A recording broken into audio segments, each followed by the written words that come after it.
Hello students, previous class के अंदर हम लोगों ने अधिगम के वक्र और अधिगम के स्थानांतरण के बारे में पढ़ा।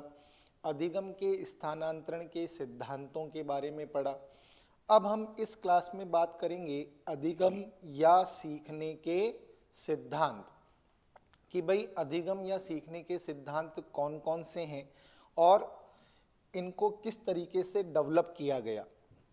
तो देखिए, सीखने की प्रक्रिया कैसे संपन्न होती है, हम कैसे सीखते हैं, यानी कि भाई जो लर्निंग प्रोसेस है वो किस तरीके से कंप्लीट होता है और हम लोग लर्निंग किस तरीके से करते हैं।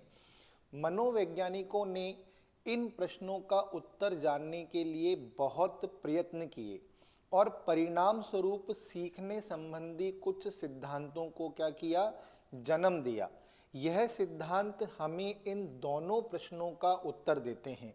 यानी कि जब मनोवैज्ञानिकों के सामने ये प्रश्न आए कि भाई सीखने की प्रक्रिया कैसे संपन्न होती है, हम कैसे सीखते हैं, तो उन्होंने इसके ऊपर रिसर्च करना प्रारंभ किया और रिसर्च करके उन्होंने कुछ प्रिंसिपल्स बनाए और वो जो प्रिंसिपल्स हैं हमें इन दोनों प्रश्नों का क्या करते हैं, उत्तर देते हैं। सीखने के सिद्धांतों में प्राय सीखने की विधियों की झलक देखने को मिलती है। यानी कि ये सिद्धांत हमें बताते हैं कि सीखने की प्रक्रिया कैसे संपन्न होती है और हम कैसे सीखते हैं। तो इन सिद्धांतों के अंदर हमें इन दोनों प्रश्नों का उत्तर जो है प्राप्त होता है। यदि हम बात करें सीखने के सिद्धांतों के वर्गीकरण की, तो मनोवैज्ञानिकों ने जो भी सीखने के सिद्धांत बनाए इन्हें दो भागों के अंदर वर्गीकृत किया जा सकता है। तो यहाँ पर आप लोग ध्यान से देखिएगा कि सीखने के सिद्धांतों का जो वर्गीकरण है किन दो भागों के अंतर्गत किया गया है। तो देखिए, पहले प्रकार के जो सीखने के सिद्धांत होते हैं उन्हें क्या कहा जाता है, व्यवहारवादी साहचर्य सिद्धांत, यानी कि बिहेवियरल एसोसिएशनेट थ्योरीज, और या फिर कहा जाता है उद्दीपन अनुक्रिया सिद्धांत, स्टिमुलस रिस्पॉन्स थ्योरी। और दूसरे प्रकार के जो सिद्धांत होते हैं उन्हें कहा जाता है ज्ञानात्मक एवं क्षेत्र संगठनात्मक सिद्धांत, यानी कि कॉग्निटिव ऑर्गेनाइजेशनल थ्योरी, या उद्दीपन सिद्धांत, या स्टिमुलस थ्योरी। तो भाई आप कहेंगे कि सर ये तो याद करना बहुत ही कठिन है, हम इस वर्ड्स को कैसे याद करें। तो मैं आपको बहुत ही शॉर्ट ट्रिक बता देता हूँ कि भाई जो अधिगम या सीखने के सिद्धांत तो होते हैं इन्हें आप आसानी से ऐसे याद कर सकते हो। ध्यान से देखना, इन्हें याद करने की बहुत ही आसान तरीका मैं आपको बता रहा हूँ कि जो अधिगम के सिद्धांत हैं इनको दो भागों के अंतर्गत क्या किया गया है, वर्गीकृत किया गया है। एक तो होते हैं सीखने के व्यवहारवादी सिद्धांत। कौन से सिद्धांत? सीखने के व्यवहारवादी सिद्धांत। तो देखो कितना इजी हो गया याद करना। तो एक तो सीखने के कौन से सिद्धांत हैं, व्यवहारवादी सिद्धांत, और एक सीखने के कौन से सिद्धांत हैं, ज्ञानात्मक या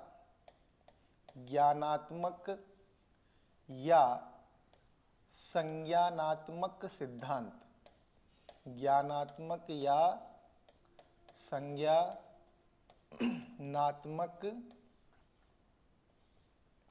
सिद्धांत। तो अब तो याद करना आसान लग रहा होगा कि भाई एक तो सीखने के कौन से सिद्धांत हो गए, व्यवहारवादी सिद्धांत, और एक सीखने के कौन से सिद्धांत हो गए, ज्ञानात्मक या संज्ञानात्मक सिद्धांत। और व्यवहारवादी सिद्धांतों को अपन क्या कह सकते हैं, इनको अपन कह सकते हैं उद्दीपन अनुक्रिया सिद्धांत। व्यवहारवादी सिद्धांतों को उद्दीपन अनुक्रिया सिद्धांत भी कहा जाता है। क्या कहा जाता है? उद्दीपन अनुक्रिया सिद्धांत भी कहा जाता है। और ज्ञानात्मक या संज्ञानात्मक सिद्धांत जो होते हैं इन्हें उद्दीपन उद्दीपन सिद्धांत भी कहा जाता है। क्या कहा जाता है?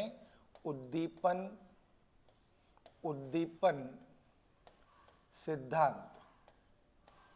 उद्दीपन उद्दीपन सिद्धांत भी कहा जाता है।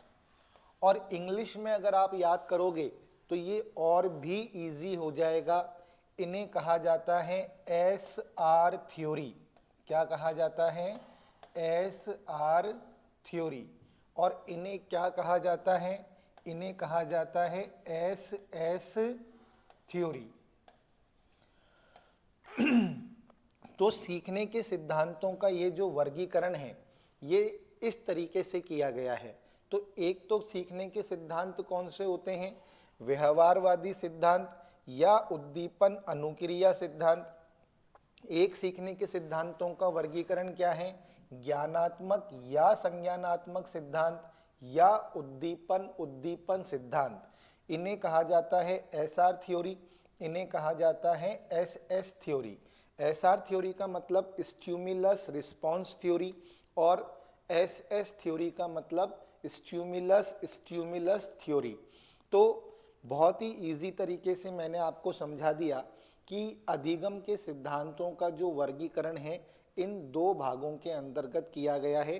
अधिगम के जो पहले प्रकार के सिद्धांत हैं उन्हें व्यवहारवादी सिद्धांत या उद्दीपन अनुक्रिया सिद्धांत कहा जाता है, और अधिगम के जो दूसरे प्रकार के सिद्धांत हैं उन्हें ज्ञानात्मक या संज्ञानात्मक सिद्धांत या उद्दीपन उद्दीपन सिद्धांत कहा जाता है।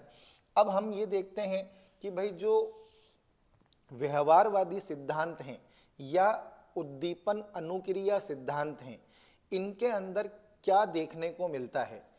इन सिद्धांतों के अनुसार जब भी व्यक्ति के सामने कोई समस्या आती है तो वह उसके समाधान के लिए भिन्न भिन्न प्रकार की अनुक्रियाएं करता है। इनमें सही अनुक्रिया से चूंकि उस समस्या का समाधान हो जाता है, अतः आगे आने वाले प्रयासों में व्यक्ति उस समस्या या उद्दीपन के प्रति सही अनुक्रिया करने लगता है और धीरे धीरे उस विशेष उद्दीपन तथा सही सही अनुक्रिया में एक संबंध जो है वो क्या हो जाता है? स्थापित हो जाता है। यहाँ पर थोड़ा सा मिसप्रिंट हो गया, यहाँ पर क्या हो जाता है? संबंध क्या हो जाता है? स्थापित हो जाता है, जिसे सीखने की संज्ञा दी जाती है। इस प्रकार के सिद्धांतों के प्रमुख प्रवर्तकों में थॉर्नडाइक, वॉटसन, पेवलोव, स्कीनर, हल, मिलर और वॉटसन का नाम दोबारा आ गया, गुथ्री तथा एस्टेस का नाम विशेष रूप से क्या है? उल्लेखनीय है। यानी कि जो ये SR थ्योरी वाले जो सिद्धांत हैं ये क्या कहते हैं कि भाई जब व्यक्ति के सामने कोई उद्दीपन यानी कि कोई समस्या आती है तो वो क्या करता है? उस समस्या का समाधान करने के लिए क्या करता है? विभिन्न प्रकार की क्या करता है? अनुक्रियाएं करता है। और जब वो विभिन्न प्रकार की अनुक्रियाएं करता है तो क्या होता है कि सही अनुक्रिया के माध्यम से उस समस्या का क्या हो जाता है? समाधान हो जाता है। फिर उस अनुक्रिया और उस समस्या के बीच में क्या हो जाता है? एक संबंध स्थापित हो जाता है जिसे सीखने की संज्ञा दी जाती है। यानी कि व्यक्ति के सामने पहले कोई क्या आएगा? उद्दीपन आएगा और वो उस उद्दीपन के लिए विभिन्न प्रकार की अनुक्रियाएं करेगा और उन अनुक्रियाओं में से कुछ अनुक्रियाओं के माध्यम से उस समस्या का समाधान हो जाएगा और फिर उस समस्या और उस अनुक्रिया में एक संबंध क्या हो जाएगा? स्थापित हो जाएगा। और ये जो संबंध स्थापित होता है इसे ही सीखने का नाम दिया गया है। तो ये जो सिद्धांत हैं इसके अंदर हम देखेंगे कि व्यक्ति के सामने जब बहुत सारे उद्दीपन आते हैं या बहुत सारी समस्याएं आती हैं तो वो उन समस्याओं का समाधान करने के लिए बहुत सारी अनुक्रियाएं करता है। उसमें से कुछ अनुक्रियाओं के द्वारा क्या होता है? उसका समाधान हो जाता है समस्या का, और उन वो अनुक्रियाएं जिनसे समस्या का समाधान हो गया, उन अनुक्रियाओं में और उस समस्या में या उद्दीपन में एक संबंध स्थापित हो जाता है। और जब संबंध स्थापित हो जाता है तो वही संबंध क्या कहलाता है? सीखना कहलाता है। और इस तरह के सिद्धांत देने वाले मनोवैज्ञानिक कौन कौन से हैं अपन लोगों ने देख ही लिया। इस तरह के सिद्धांत देने वाले हैं थॉर्नडाइक, वॉटसन, पैवलोव, स्किनर, हल, मिलर, गुथरी और एस्टस। यानी कि ये जो मनोवैज्ञानिकों के सिद्धांत हैं वो व्यवहारवादी सिद्धांत कहलाते हैं। यदि हम बात करें ज्ञानात्मक सिद्धांत या संज्ञानात्मक सिद्धांत या उद्दीपन सिद्धांत क्या होते हैं, तो यह सिद्धांत उद्दीपन अनुक्रिया सिद्धांतों के विरोध में उत्पन्न हुए हैं। इन सिद्धांतों के अनुसार किसी भी सीखने की परिस्थिति में कई समस्याएं या उद्दीपन होते हैं। सीखने वाले व्यक्ति को उन विभिन्न उद्दीपनों का अर्थ तथा उसके आपसी संबंधों को समझना होता है। जैसे ही व्यक्ति उन विभिन्न उद्दीपनों का अर्थ एवं उनके आपसी संबंधों को समझ लेता है, पूरी उद्दीपन परिस्थिति का उसके मन में एक संज्ञानात्मक नक्शा विकसित हो जाता है जिसे सीखने की संज्ञा दी जाती है। इस प्रकार के सिद्धांतों के मुख्य प्रवर्तकों में वर्देमियर, कोहलर, कॉफका, पियाजे, Tolman, Ausubel, Bruner, Bandura, Bolles, बिंड्रा और लेविन के नाम जो हैं विशेष रूप से क्या है? उल्लेखनीय हैं। तो देखिए दोनों प्रकार के जो अधिगम के सिद्धांत हैं इनमें एक डिफरेंस है। अब ये वाले सिद्धांत क्या कहते हैं कि समस्या के समाधान के लिए अनुक्रियाएं नहीं की जाती, बल्कि जो उद्दीपन होते हैं समस्या के अंदर यानी कि परिस्थिति के अंदर जो उद्दीपन होते हैं, जो समस्याएं होती हैं, उनका क्या किया जाता है? प्रत्यक्षीकरण किया जाता है। क्या किया जाता है? प्रत्यक्षीकरण किया जाता है। प्रत्यक्षीकरण करके उद्दीपनों के बीच में क्या किया जाता है? संबंधों की स्थापना की जाती है। क्या की जाती है? संबंधों की स्थापना की जाती है। और जैसे ही संबंधों की स्थापना होती है, व्यक्ति के अंदर क्या होता है? एक अंतःदृष्टि यानी कि क्या हो जाती है? सूझ विकसित हो जाती है और व्यक्ति उस समस्या का क्या कर लेता है? समाधान कर लेता है। जबकि ये वाले सिद्धांत क्या कहते हैं कि समस्या का समाधान अनुक्रियाएं करने से होता है, जबकि ये कहते हैं कि समस्याओं का समाधान प्रत्यक्षीकरण करने से होता है। तो दोनों प्रकार के जो सिद्धांत हैं वो अलग अलग हैं। ये कहते हैं कि सीखने के लिए अनुक्रियाएं करना जरूरी है, ये कहते हैं कि सीखने के लिए संबंधों की स्थापना यानी कि प्रत्यक्षीकरण करना जरूरी है, क्योंकि जब तक आप प्रत्यक्षीकरण नहीं करोगे आपके अंदर अंतःदृष्टि विकसित नहीं होगी, सूझ विकसित नहीं होगी और आप सीख नहीं पाओगे। तो दोनों विचारधाराएं बहुत क्या है? अलग अलग सी हैं। तो इनको अपन कहते हैं एसआर थ्योरी, इनको अपन कहते हैं एसएस थ्योरी। इस विचारधारा में आने वाले मनोवैज्ञानिक अलग हैं, इस विचारधारा में आने वाले मनोवैज्ञानिक अलग हैं। तो अपन दोनों ही प्रकार के सिद्धांतों की चर्चा जो है हमारी क्लास के अंदर करेंगे। तो सबसे पहले जो हम बात करेंगे वो किसकी बात करेंगे? हम बात करेंगे थॉर्नडाइक की।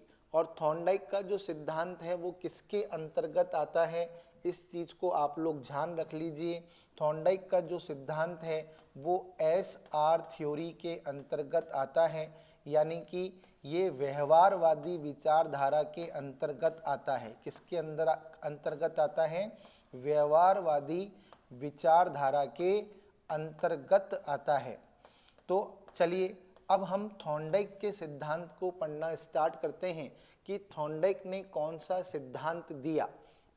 तो देखिए सबसे पहले हमें ये पता होना चाहिए कि इस सिद्धांत का प्रतिपादन थॉर्नडाइक ने कब किया और किस शोध के दौरान किया, क्योंकि एग्जाम में इससे रिलेटेड क्वेश्चन बन जाता है। और थॉर्नडाइक के सिद्धांत का नाम क्या है? तो देखिए थॉर्नडाइक का उद्दीपन अनुक्रिया सिद्धांत, तो देखिए स्टिमुलस रिस्पॉन्स थ्योरी। तो थॉर्नडाइक की थ्योरी क्या है? SR theory.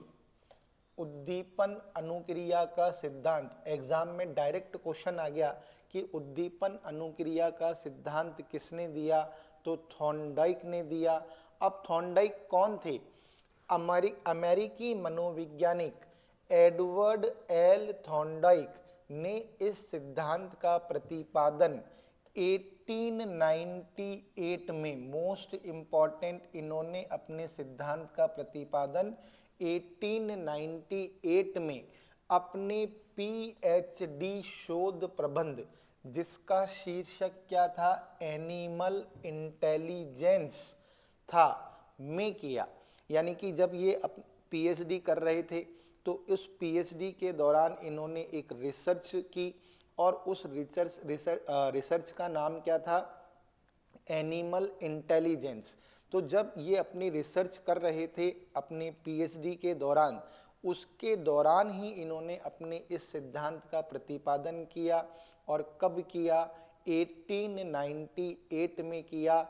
इस चीज़ को आप रट लें, 1898 में पीएचडी के दौरान। और पीएचडी शोध का विषय क्या था, एनिमल इंटेलिजेंस। इनके सिद्धांत के अन्य नाम क्या क्या हैं? इनके सिद्धांत का अन्य नाम है संबंधवाद का सिद्धांत, बंध सिद्धांत, प्रयत्न व भूल का सिद्धांत, उद्दीपक प्रतिक्रिया सिद्धांत, संयोजनवाद का सिद्धांत और गलती सुधार का सिद्धांत।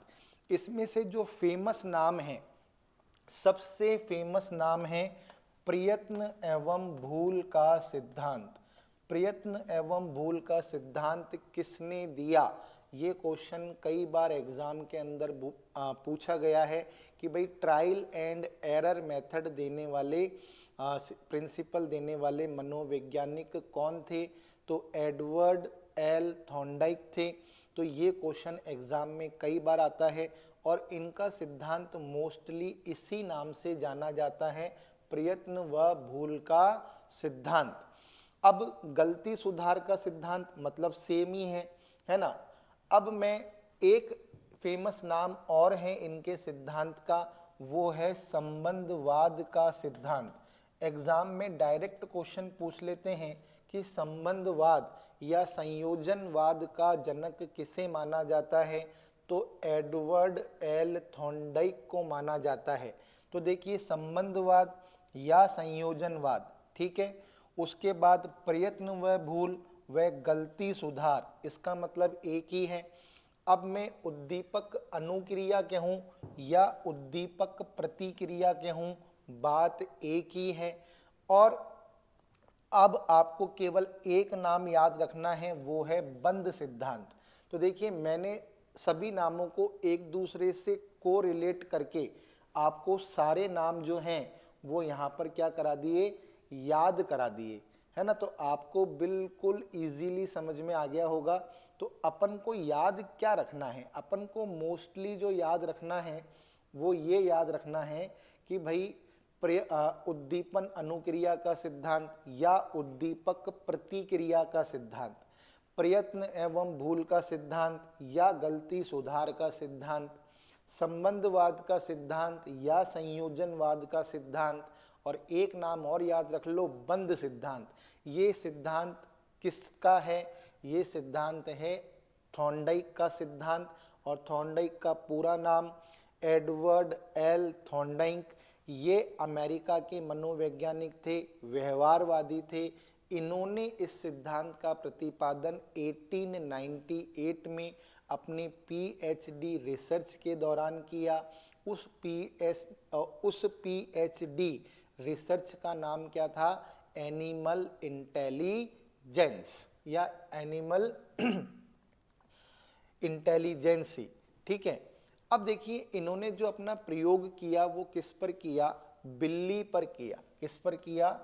बिल्ली पर। हालांकि इन्होंने बहुत सारे जानवरों के ऊपर जो है प्रयोग किया, लेकिन इनका सबसे प्रसिद्ध प्रयोग जो है वो बिल्ली वाला प्रयोग माना जाता है। किसका? बिल्ली वाला, यानी कि कैट वाला जो प्रयोग है वो इनका फेमस प्रयोग माना जाता है। इन्होंने क्या किया कि एक पिंजरे के अंदर, जिसे अपन क्या कहते हैं, ये एक तरीके से क्या है, पजल बॉक्स है। क्या है? Puzzle box. ठीक है।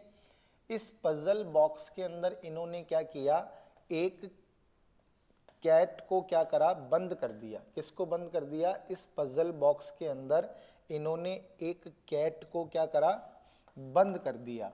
और वो कैट क्या थी? भूखी थी, यानी कि हंगर थी, है ना।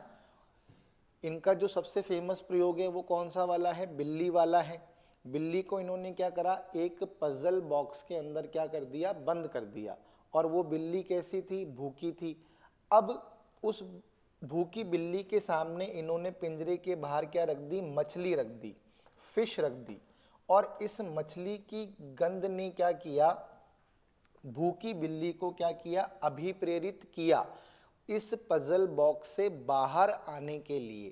भाई बिल्ली भूखी थी और उसके सामने क्या रखी हुई थी? मछली रखी हुई थी। ठीक है ना। तो इस मछली की गंध ने भूखी बिल्ली को क्या करा, अभिप्रेरित कर दिया। किस लिए? इस पजल बॉक्स से बाहर आने के लिए। अब इस पजल बॉक्स के अंदर क्या था, एक विशेष प्रकार का क्या था, लीवर था, या जिसे अपन कहते हैं बटन था, जिसको दबाने पर ये पिंजरा जो है खुल जाता था। तो शुरुआत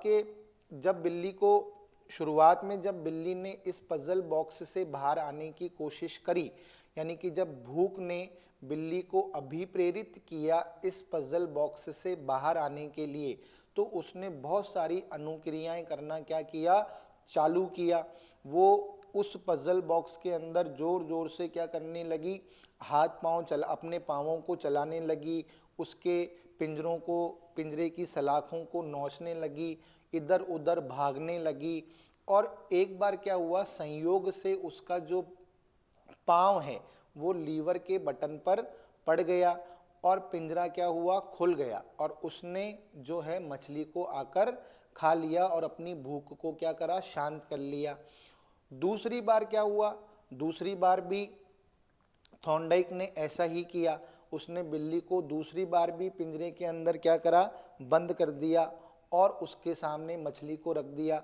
जैसे ही बिल्ली को भूख लगी, उसने फिर क्या करा, पिंजरे के अंदर इधर उधर प्रयास करना चालू किया और उससे बटन दब गया और उसने बाहर आकर मछली को खा लिया।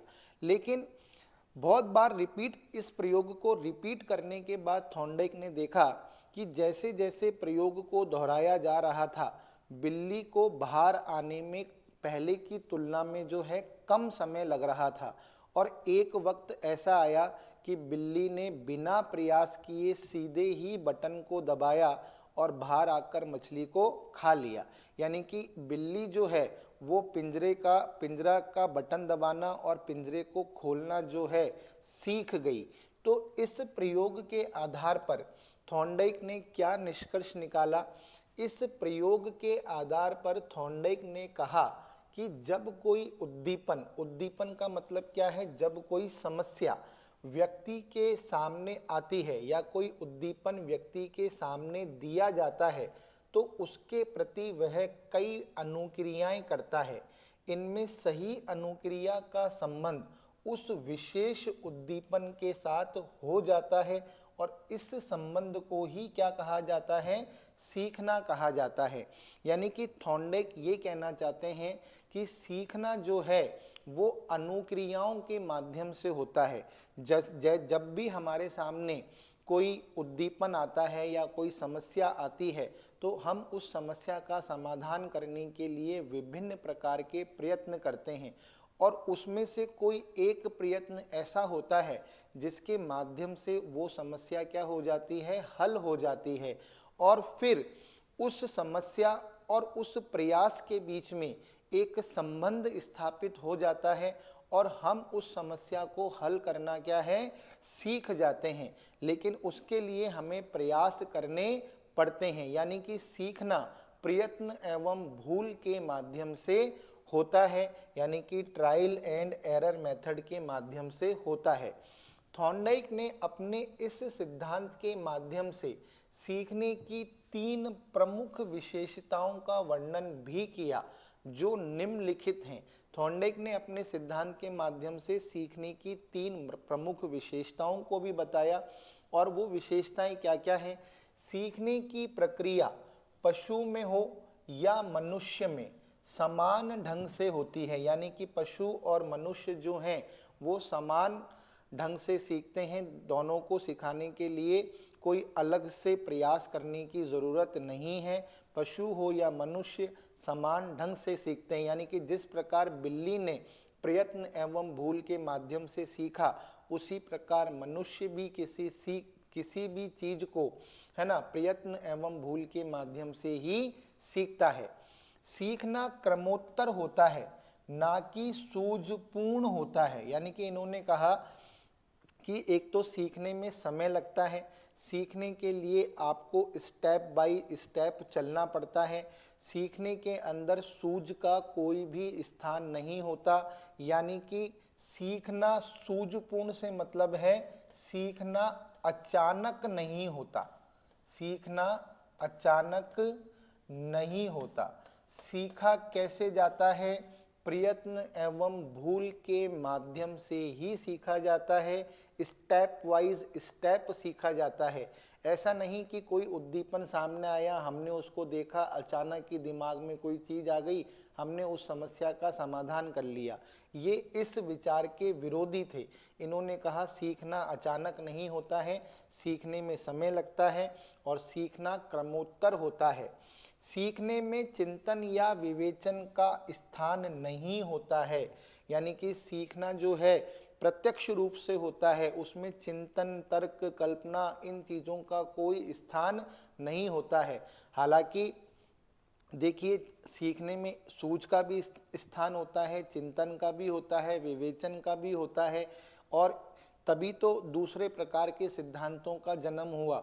लेकिन थॉर्नडाइक इस विचारधारा के क्या थे? विरोधी थे। उन्होंने कहा सीखना केवल और केवल जो है प्रयत्न एवं भूल के माध्यम से ही होता है। उनका मानना था कि व्यक्ति को सीखने के लिए विभिन्न प्रकार के प्रयास करने पड़ते हैं, और उन प्रयासों में से कोई प्रयास ऐसा होता है जिससे वो अपने लक्ष्य की प्राप्ति कर लेता है। फिर उस लक्ष्य और उस प्रयास के बीच में एक संबंध स्थापित हो जाता है और व्यक्ति सीख जाता है। ऐसा किसका मानना था? ऐसा मानना था थॉर्नडाइक का। ठीक है, आगे देखिए, थॉर्नडाइक ने अपने प्रयोगों के आधार पर सीखने के जिन नियमों का प्रतिपादन किया, उन्हें मुख्यतया 2 भागों में विभाजित किया जा सकता है। भाई, ये जो सीखने के जो नियम थॉर्नडाइक ने बताए, ये बहुत इम्पॉर्टेंट नियम हैं और इनसे प्रश्न जो है परीक्षा के अंदर बन जाते हैं।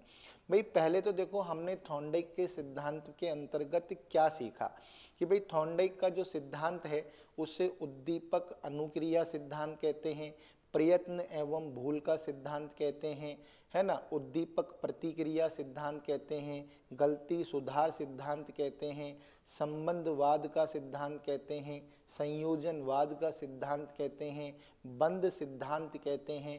और इस सिद्धांत का प्रतिपादन थॉर्नडाइक ने 1898 में अपनी पीएचडी शोध के दौरान किया। पीएचडी शोध का विषय क्या था? एनिमल इंटेलिजेंस था। और उन्होंने कई जानवरों पर प्रयोग किए। उसमें सबसे प्रचलित प्रयोग या फेमस प्रयोग जो उनका है वो बिल्ली वाला है। और इस प्रयोग के माध्यम से उन्होंने सीखने की जो प्रक्रिया बताई, वो ये बताई कि सीखने के लिए प्रयत्न करना जरूरी है। भूल करना, यानी कि जो इंसान है वो प्रयत्न एवं भूल के माध्यम से ही सीखता है, यानी कि उसे सीखने के लिए विभिन्न प्रकार के प्रयत्न करने ही पड़ते हैं। और उन प्रयत्नों में से कोई एक प्रयत्न ऐसा होता है जिससे समस्या का समाधान हो जाता है। फिर उस समस्या और उस प्रयत्न के बीच में एक संबंध स्थापित हो जाता है और इसे ही सीखना कहा जाता है। उन्होंने सीखने की कुछ विशेषताएं भी बताई। उन्होंने कहा कि भाई पशु हो या मनुष्य हो, समान ढंग से सीखते हैं। सीखने में अंतर्दृष्टि का, चिंतन का, कल्पना का कोई स्थान नहीं होता है। सीखना क्रमबद्ध होता है और अपने इस सिद्धांत के आधार पर थॉर्नडाइक ने जो है सीखने के कुछ नियमों का भी प्रतिपादन किया और इनको हम मुख्य रूप से दो भागों में बांट सकते हैं, मुख्य नियम और गौण नियम। भाई मुख्य नियम और गौण नियम, सीखने के नियमों को मुख्य रूप से कितने भागों में बांटा जा सकता है, मुख्य नियम और गौण नियम। अब मुख्य नियम कितने हैं, मुख्य नियम है 3 और गौण नियम कितने हैं, गौण नियम हैं 5। तो 3 तो मुख्य नियम हैं और 5 गौण नियम हैं और इन सभी नियमों का शैक्षिक निहितार्थ भी है। तो मुख्य नियम कौन कौन से हैं, तत्परता का नियम, अभ्यास का नियम और प्रभाव का नियम। ये आपको याद करने पड़ेंगे क्योंकि एग्जाम में कभी कभार आ जाता है कि बताइए निम्नलिखित में से कौन सा मुख्य नियम नहीं है, निम्नलिखित में से कौन सा गौण नियम नहीं है। तो इस तरह के प्रश्न हमसे एग्जाम में पूछ लिए जाते हैं। तो आपको ये तीनों नियमों के नाम और इन पांचों नियमों के नाम जो हैं वो याद होने चाहिए। तो 3 मुख्य नियम कौन कौन से हैं, पहला है तत्परता का नियम, दूसरा है अभ्यास का नियम और तीसरा है प्रभाव का नियम। 5 गौण नियम कौन कौन से हैं, बहु प्रतिक्रिया या अनुक्रिया का नियम, मनोवृत्ति या मानसिक स्थिति का नियम, तत्व प्रबलता का नियम, आत्मीकरण यानी कि सादृश्य अनुक्रिया का नियम और साहचर्यात्मक स्थानांतरण का नियम। और इन नियमों के माध्यम से थॉर्नडाइक ने क्या बताने का प्रयास किया है वो अब हम समझते हैं।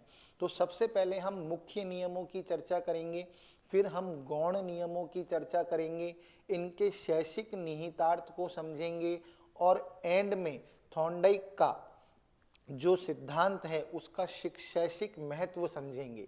तो देखिए सबसे पहले हम बात करते हैं किसकी, तत्परता का नियम। किसकी बात करते हैं, तत्परता का नियम।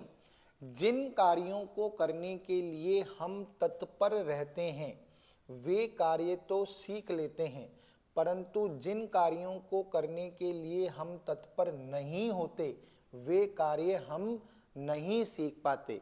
तो तत्परता का नियम ये कहता है कि मनुष्य हो या पशु हो, वह जिन कार्यों को करने के लिए तत्पर यानी कि तैयार होता है वो उन कार्यों को आसानी से सीख लेता है और जिन कार्यों को करने के लिए वो तत्पर या तैयार नहीं होता वे उन कार्यों को नहीं सीखता और नहीं सीख पाता। उदाहरण के लिए एक घोड़े को तालाब तक तो ले जा सकते हैं लेकिन उसे पानी पीने के लिए बाध्य नहीं कर सकते। यानी कि एक बालक को आप स्कूल तो भेज सकते हो लेकिन उसे पढ़ने के लिए बाध्य नहीं कर सकते। वो पढ़ाई तभी करेगा जब वो पढ़ाई करने के लिए क्या हो, तैयार हो। तो इस नियम का शैक्षिक निहितार्थ क्या है, इस नियम का शैक्षिक निहितार्थ यह है कि नवीन ज्ञान देने से पूर्व छात्रों को मानसिक रूप से नए ज्ञान को ग्रहण करने के लिए तैयार करना चाहिए। यानी कि टीचर जो भी विषय पढ़ा रहा है और उस विषय में वो जो भी पाठ बच्चों को पढ़ाना चाह रहा है तो पहले टीचर को उस पाठ को पढ़ाने से पहले उस पाठ को पढ़ने के लिए बच्चों को मानसिक रूप से तैयार करना पड़ेगा, तभी बच्चे उस पाठ को क्या करेंगे, सीखेंगे, अदरवाइज वो नहीं सीखेंगे। तो देखिए कितनी अच्छी बात लिखी हुई है कि भाई अगर हम किसी भी चीज़ का ज्ञान बच्चों को देना चाह रहे हैं तो पहले हमें बच्चों को उस ज्ञान को ग्रहण करने के लिए क्या करना पड़ेगा, तैयार करना पड़ेगा। अब तैयार करने के लिए हम कुछ भी कर सकते हैं, हम उनके पूर्व ज्ञान को आधार बना सकते हैं, हम अच्छी शिक्षण विधियों का प्रयोग कर सकते हैं, हम किसी और विषय से उसको कनेक्ट कर सकते हैं। वो डिपेंड करता है कि हम कौन सा लेसन बच्चों को पढ़ाने जा रहे हैं। लेकिन मोटी बात यही है कि बच्चे को अगर हमको कोई चीज़ सिखानी है तो पहले हमें उसे मानसिक रूप से क्या करना पड़ेगा, तैयार करना पड़ेगा। और एग्जाम के अंदर ये क्वेश्चन आ जाता है कि भाई एक घोड़े को तालाब तक तो ले जाया जा सकता है, लेकिन उसको पानी पीने के लिए बाध्य नहीं किया जा सकता, ये किस नियम से संबंधित है? तो हमारा आंसर होगा तत्परता का नियम। नेक्स्ट नियम क्या है? अभ्यास का नियम। जिस प्रतिक्रिया को हम बार बार करते हैं वह प्रतिक्रिया हम शीघ्र सीख लेते हैं, एवं जिस प्रतिक्रिया में पुनरावृत्ति नहीं करते उसे सीख नहीं पाते हैं। यहाँ यह कहावत लागू होती है, करत करत अभ्यास से जड़मति होत सुजान। और इंग्लिश के अंदर भी एक सेंटेंस है, practice is make the man perfect. तो देखिए यहाँ पर थॉर्नडाइक ये कहना चाह रहे हैं कि अगर हम किसी भी चीज़ को सीखना चाहते हैं तो हमें उसके लिए क्या करने पड़ेंगे? प्रयास करने पड़ेंगे और प्रयासों को दोहराना भी पड़ेगा। अगर हम प्रयास नहीं करेंगे और प्रयासों को नहीं दोहराएंगे तो हम उस चीज़ को या तो नहीं सीख पाएंगे या भूल जाएंगे। तो थॉर्नडाइक ने इस नियम को दो उपभागों में बांटा। थॉर्नडाइक ने कहा एक तो उपयोग का नियम और एक है अनुपयोग का नियम। तो थॉर्नडाइक ने इस नियम को दो भागों में बांटा।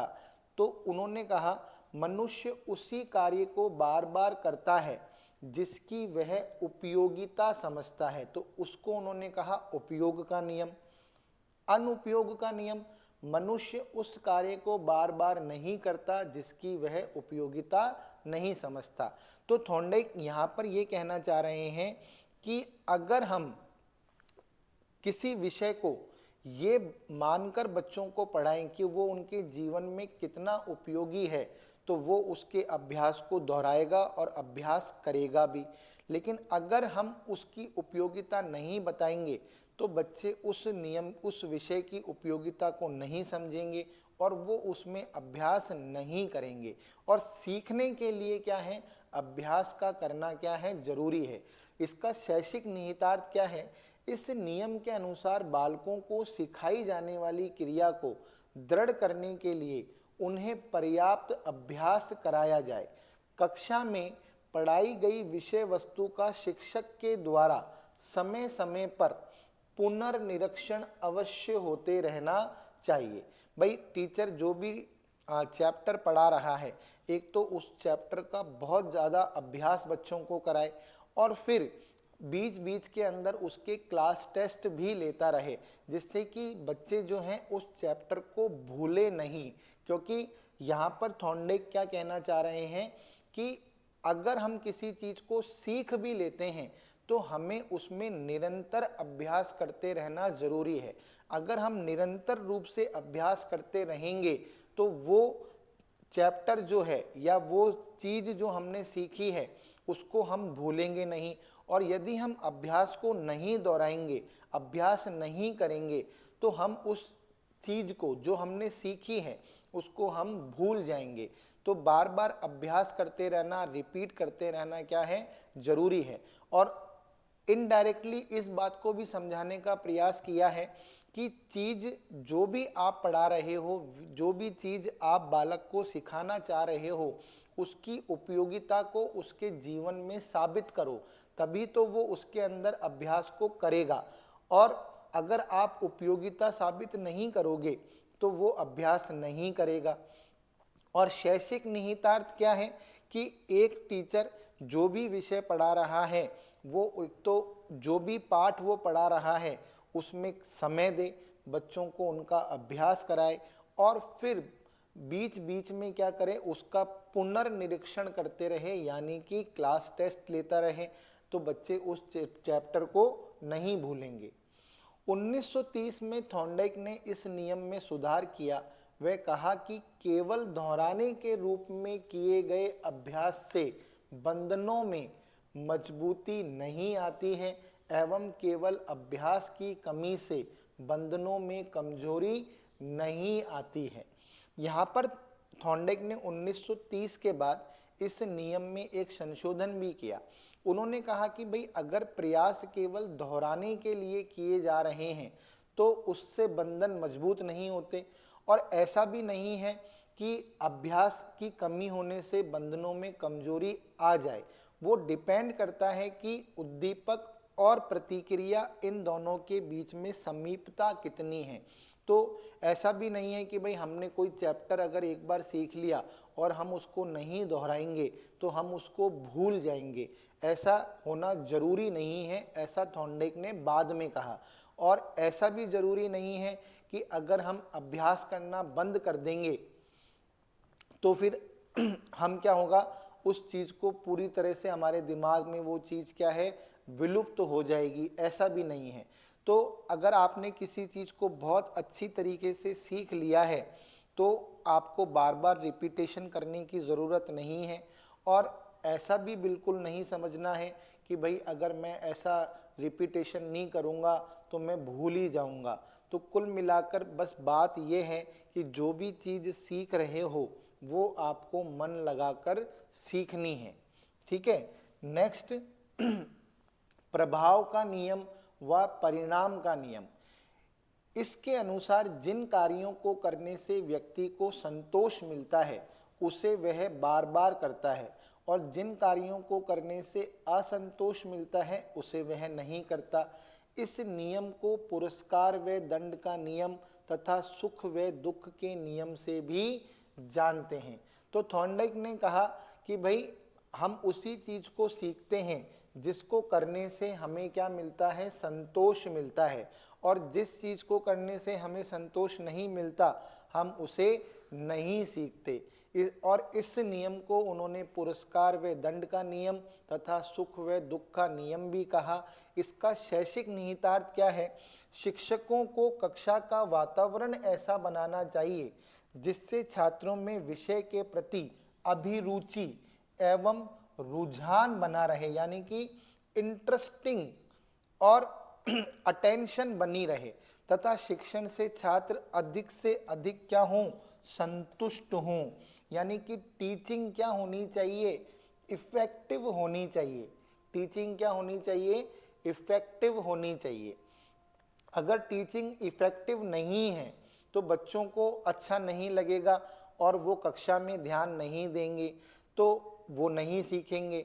इसीलिए हमें प्रभाव का नियम ये बताने की कोशिश कर रहा है कि आप जो भी विषय बच्चों को पढ़ा रहे हो वो इस तरीके से पढ़ाओ कि उनके ऊपर अच्छा प्रभाव पड़े, उनको उस विषय से संतुष्टि मिले। कक्षा का वातावरण रुचिकर होना चाहिए, रुझान वाला होना चाहिए, क्योंकि अगर ऐसा नहीं होगा तो बच्चे आपकी क्लास में आप जो भी पढ़ा रहे हो वो नहीं सीखेंगे। तो तत्परता का नियम क्या कहता है? तत्परता का नियम कहता है कि भाई एक तो जो भी विषय पढ़ा रहे हो पहले उसके लिए मानसिक रूप से बच्चों को क्या करो, तैयार करो। अभ्यास का नियम क्या कहता है कि पढ़ा रहे हो तो अच्छा अभ्यास भी कराओ और बीच बीच के अंदर उसका पुनर्निरीक्षण करते रहो। प्रभाव का नियम क्या कहता है कि इस तरीके से पढ़ाओ कि बच्चों को अच्छा लगे, उन पर आपकी टीचिंग का क्या हो, इफेक्ट जो हो वो बहुत ही पॉजिटिव हो, तब तो वो आपकी क्लास में इंटरेस्ट लेंगे, अदरवाइज वो आपकी क्लास में इंटरेस्ट नहीं लेंगे। 1930 में थॉर्नडाइक ने इस नियम में सुधार किया।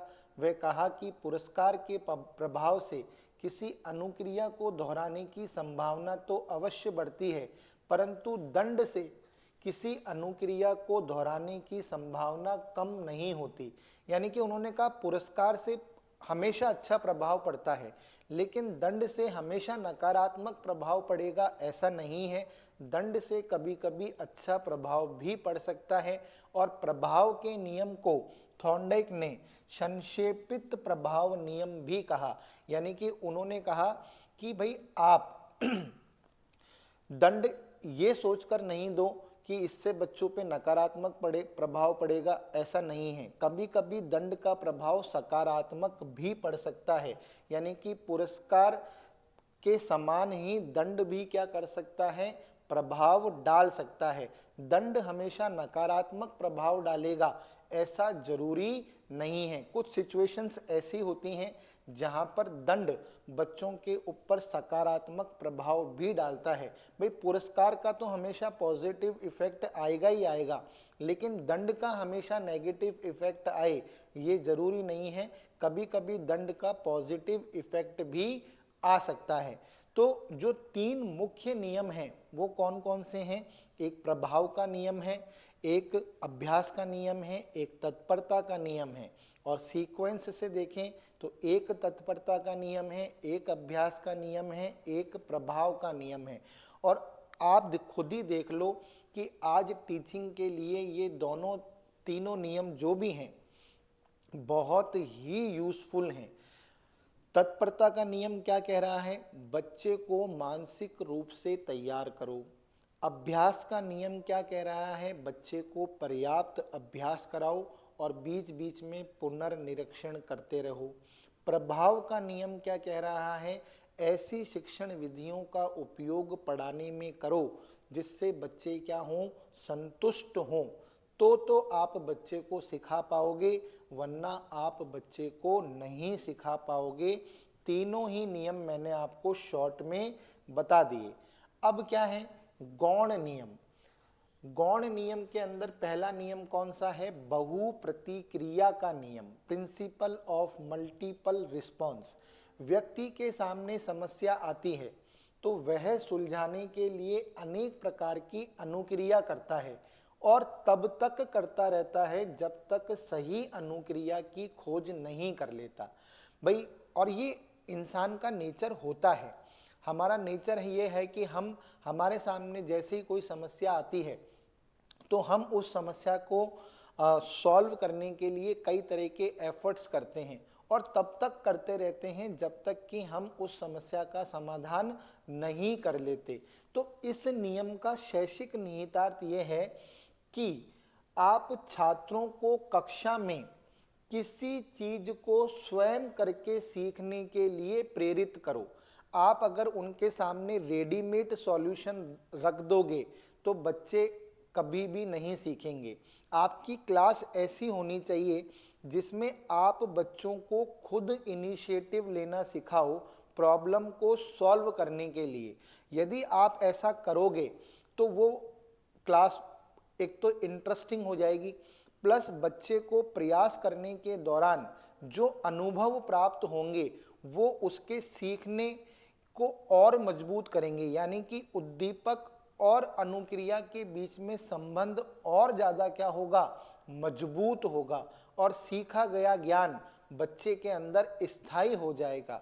तो बहु प्रतिक्रिया का नियम इनडायरेक्टली हमें ये कहना चाहता है कि हम जो भी टीचिंग कर रहे हैं उसके अंदर हमको बच्चे के सामने कभी भी रेडीमेड सॉल्यूशन नहीं रखना चाहिए।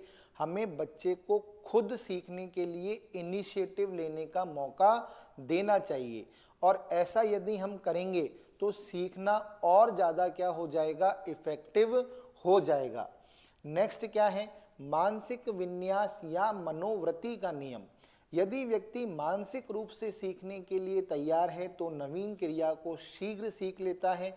यदि मानसिक रूप से तैयार नहीं है तो वो नहीं सीखता। यानी कि मानसिक विन्यास या मनोवृत्ति का जो नियम है ये एक तरीके से तत्परता के नियम से क्या है? मिलता जुलता है। और इसका शैक्षिक निहितार्थ क्या है? इस नियम की शैक्षिक उपयोगिता यह है कि शिक्षक को चाहिए कि वे कक्षा के वातावरण को इस लायक बनाकर रखे कि बालक या शिक्षार्थी शिक्षण के प्रति एक धनात्मक मनोवृत्ति विकसित कर सकें तथा वह बिना किसी सांवेगिक तनाव के शिक्षण कार्य में अभिरुचि दिखा सकें। तो मानसिक विन्यास या मनोवृत्ति का नियम हमें क्या कह रहा है?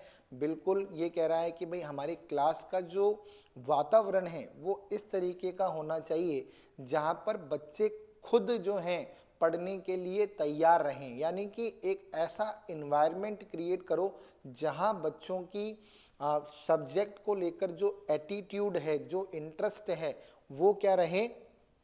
पॉजिटिव रहे और वो किसी भी तरीके सांवेगिक तनाव में आकर उस विषय को नहीं पढ़ें। और ये सब कुछ बातें टीचर पर डिपेंड करती है। कभी कभी टीचर क्या करते हैं, क्लास का माहौल बहुत ज़्यादा डरावना बना देते हैं, बहुत ज़्यादा ऐसा बना देते हैं कि बच्चे उस क्लास के अंदर मतलब डरते हैं और वो सोचते हैं कि हमसे कोई भी गलती हो गई तो टीचर हमें मारेगा, पीटेगा, हमें गलत गलत बोलेगा, हमारी बेइज्जती करेगा। तो ऐसा इन्वायरमेंट यदि आप अपनी क्लास का बनाओगे तो बच्चे उसके अंदर अधिगम नहीं कर सकते। आपकी क्लास का इन्वायरमेंट ऐसा होना चाहिए जहां बच्चे खुद आपसे पढ़ने के लिए क्या हों, तैयार हों। उनका आपके प्रति, आपके सब्जेक्ट के प्रति जो एटीट्यूड है वो क्या रहे, पॉजिटिव रहे। यानी कि उनकी जो मानसिक मनोवृत्ति है वो आपके प्रति और आपके द्वारा पढ़ाए जाने वाले विषय के प्रति क्या हो, सकारात्मक हो। तो देखो वो कैसे अधिगम करते हैं, फटाफट फटाफट आपके विषय में इंटरेस्ट दिखाएंगे और अधिगम करेंगे। तत्व प्रबलता का नियम, ये हमने स्थानांतरण के नियम में भी पढ़ा था। स्थानांतरण के जो सिद्धांत थे वहाँ पर भी ये आया था और इसका प्रतिपादन थॉर्नडाइक ने किया है, ये हमने वहाँ पर भी सीखा था। तो इस नियम के अनुसार किसी भी सीखने की परिस्थिति में सुसंगत तथा असुसंगत दोनों ही तरह के तत्व होते हैं जिनकी प्रबलता या सार्थकता अलग अलग होती है। व्यक्ति सुसंगत तत्वों को अलग कर लेता है क्योंकि इनकी सार्थकता अपेक्षाकृत अधिक होती है। अब ये जो नियम है, ये इसका शैक्षिक निहितार्थ क्या है? इस नियम की शैक्षिक उपयोगिता यह बताई गई है कि शिक्षकों को चाहिए कि कक्षा में अध्यापन करने जाने के पहले विषयों को इस ढंग से सुसज्जित कर ले कि उनमें संबंधित अधिक महत्वपूर्ण तथ्य वे शिक्षार्थियों को पहले बता सके तथा तुलनात्मक रूप से कम महत्वपूर्ण तथ्यों को वे बाद में बताए। ऐसा करने से शिक्षार्थी विषय की प्रबलता को समझ पाएंगे तथा उन्हें ठीक ढंग से क्या कर पाएंगे, ग्रहण कर पाएंगे। यानी कि तत्व प्रबलता का नियम हमें ये कहता है कि भाई टीचर को किसी भी चैप्टर को पढ़ाने से पहले एक प्रॉपर लेसन प्लान तैयार करना चाहिए। हम बीएड के अंदर भी सीखते हैं माइक्रो टीचिंग के थ्रू, और लेसन प्लानिंग प्रॉपर होनी चाहिए। अगर हम किसी भी लेसन को प्रॉपर तरीके से प्लानिंग से पढ़ाने की कोशिश करते हैं तो टीचिंग बहुत ज़्यादा क्या हो जाती है, इफ़ेक्टिव हो जाती है। और ये नियम हमें क्या कहता है कि भाई ऐसे तत्वों को बच्चे को पहले पढ़ाओ जो बहुत ज़्यादा क्या है उसके लिए यूज़फुल हैं, उसके काम में आने वाले हैं, और उन तत्वों को सबसे एंड में पढ़ाओ जो उसके लिए कम उपयोगी हैं। और इस चीज़ का भी ध्यान रखो कि आप जो भी पढ़ा रहे हो उसको आप उनके पूर्व ज्ञान से क्या करो, को रिलेटेड करो, है ना। तो भाई क्योंकि कभी कभी क्या होता है कि एक परिस्थिति और दूसरी परिस्थिति में काफ़ी तत्व क्या होते हैं, समान होते हैं। तो बच्चे का पूर्व ज्ञान नवीन ज्ञान को ग्रहण करने में उसका क्या करता है, सहयोग करता है। तो तत्व प्रबलता का नियम हमें एक ऐसा लेसन प्लान बनाने के लिए कहता है जिसके अंदर हम इम्पॉर्टेंट कंटेंट को स्टूडेंट्स को पहले डिलीवर कर सकें और जो कम इम्पॉर्टेंट कंटेंट हैं उनको बाद में डिलीवर करें। और ये भी कहता है कि जो पहले का जो उनके पास प्रीवियस नॉलेज है और जो नवीन नॉलेज आप देने वाले हो दोनों में आपस में को रिलेट करो, तो इससे आपकी टीचिंग क्या हो जाएगी, बहुत ज़्यादा क्या हो जाएगी, इफ़ेक्टिव हो जाएगी।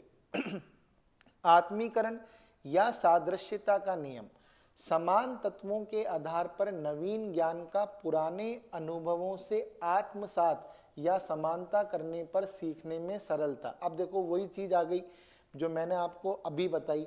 इसका शैक्षिक निहितार्थ क्या है, शिक्षक को नवीन पाठ पढ़ाते समय इसी नियम के अनुसार चलना चाहिए। उसे ज्ञात से अज्ञात वाले सिद्धांत का अनुसरण करना चाहिए जिससे नवीन एवं पूर्ण ज्ञान में संबंध स्थापित हो सके। यानी कि आत्मीकरण या सादृश्यता का नियम ये कहता है कि किसी भी नए लेसन को पढ़ाने से पहले टीचर को बच्चे की प्रीवियस नॉलेज को चेक करना चाहिए और उसको नए नॉलेज के साथ कोरिलेट करके पढ़ाना चाहिए। इससे क्या होगा कि भाई एक तो टीचिंग इफेक्टिव हो जाएगी और बच्चे में कॉन्फिडेंस डेवलप होगा। तो टीचर को हमेशा पढ़ाते समय ज्ञात से अज्ञात वाले सिद्धांत का क्या करना चाहिए, अनुसरण करना चाहिए। यानी कि पहले तो ये देखना चाहिए कि उसके पास कितना ज्ञान है और जो कमी है उसको पूरा करने का प्रयास करना चाहिए। इससे क्या होगा, टीचिंग एक तो इंटरेस्टिंग हो जाएगी और बच्चे को भी अच्छा लगेगा और टीचर को भी पढ़ाने में मज़ा आएगा, क्योंकि उसको ज़्यादा मेहनत नहीं करनी पड़ेगी। और ये सिद्धांत हमें ये भी कहता है कि हमेशा आप क्या करो, पुराने ज्ञान का फायदा उठाओ। पुराने ज्ञान का क्या करो, फायदा उठाओ। नेक्स्ट क्या है, साहचर्य परिवर्तन का नियम। पहले जो भी क्रिया सीखी गई है, यदि उसी के समान परिस्थितियां नवीन क्रिया में भी है तो सीखने वाला दोनों में समानता को देखकर उसी प्रकार की प्रतिक्रिया करेगा। इसी को साहचर्य परिवर्तन कहते हैं।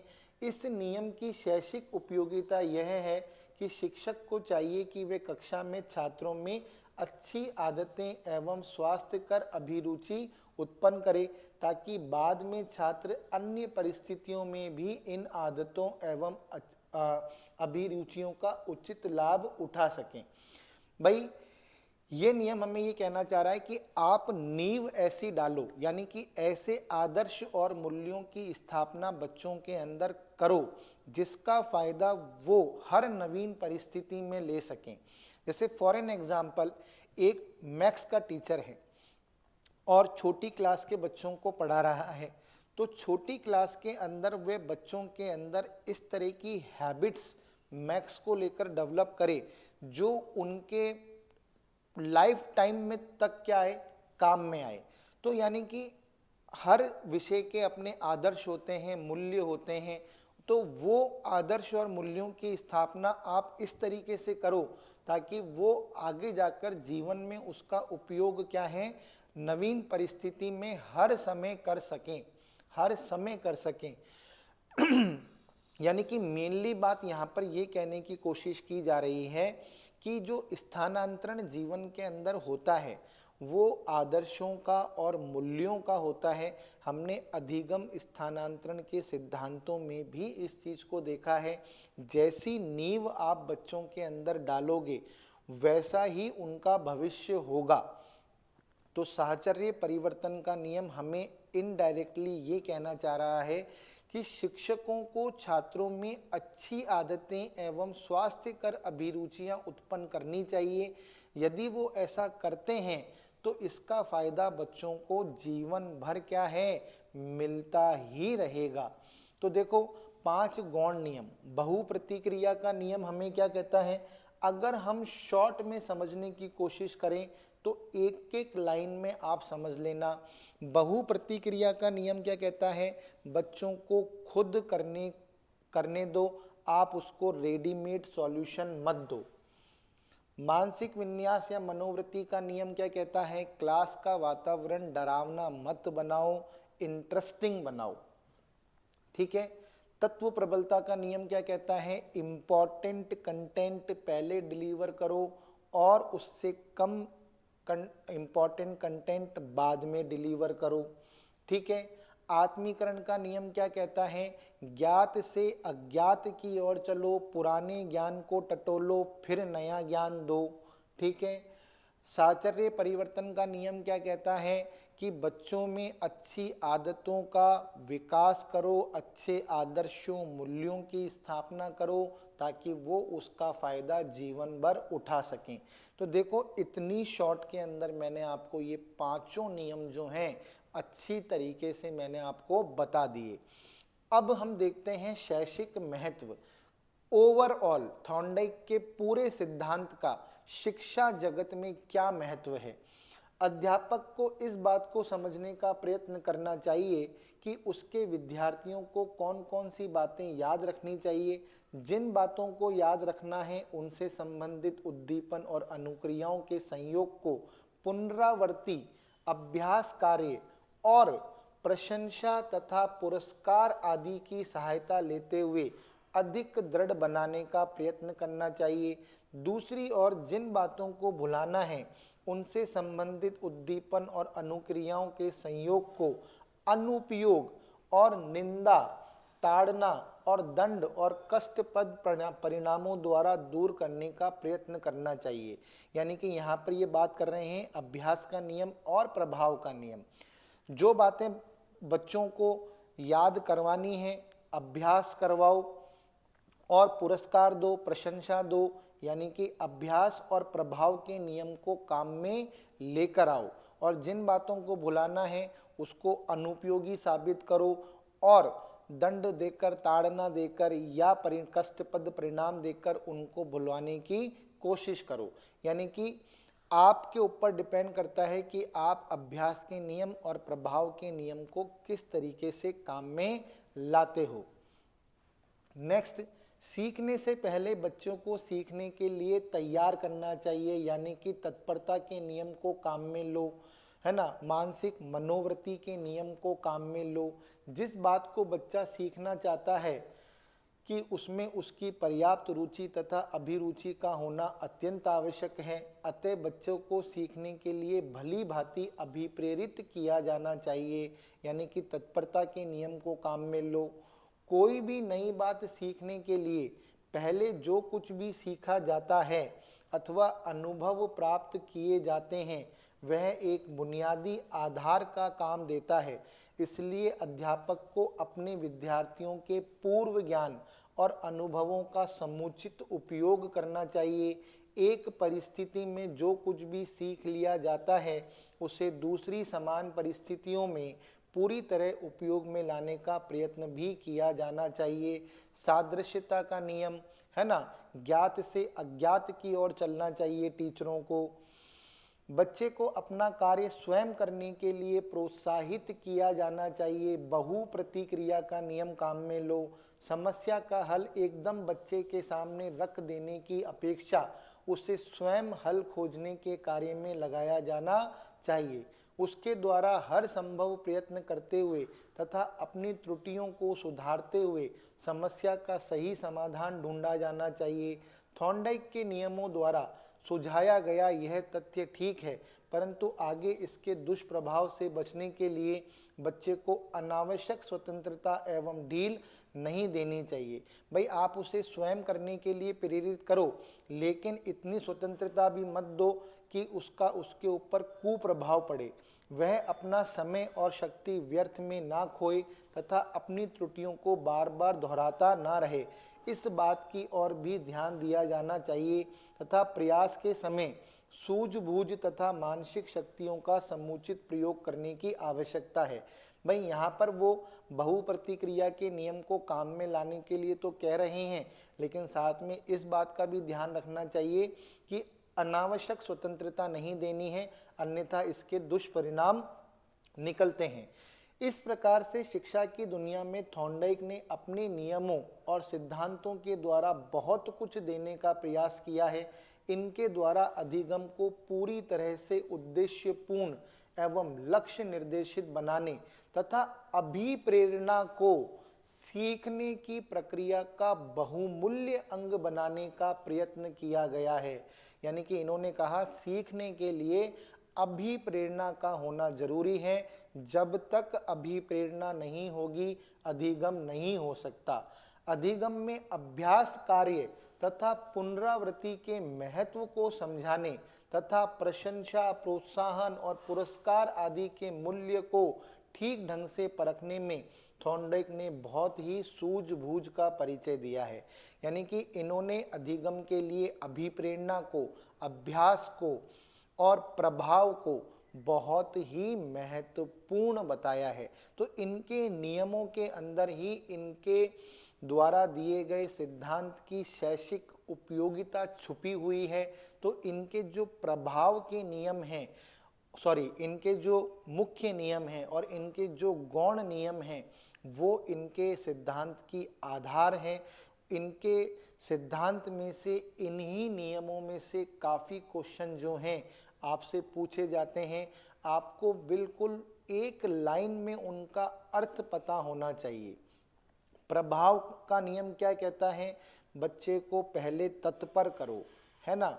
अभ्यास का नियम क्या कहता है? बच्चे को अभ्यास कराओ। क्या कराओ? अभ्यास कराओ। प्रभाव का नियम क्या कहता है? आपकी शिक्षण पद्धति ऐसी होनी चाहिए जो बच्चे को संतुष्टि प्रदान करे। तो एक एक लाइन के अंदर इनके नियमों का अर्थ समझ लो तो आपको एग्जाम में कहीं भी मतलब डरने की कोई ज़रूरत नहीं है। और 100% क्वेश्चन जो है वो इनके नियमों में से ही पूछा जाता है। तो अभी की क्लास के अंदर अपन लोगों ने थॉर्नडाइक के सिद्धांत को समझ लिया और अच्छी तरीके से किस तरह के क्वेश्चन बन सकते हैं इसको भी सीखा। अब नेक्स्ट क्लास के अंदर हम अन्य मनोवैज्ञानिकों के सिद्धांतों की चर्चा करेंगे। तो क्लास के साथ जुड़ने के लिए बहुत बहुत धन्यवाद। Thank you very much.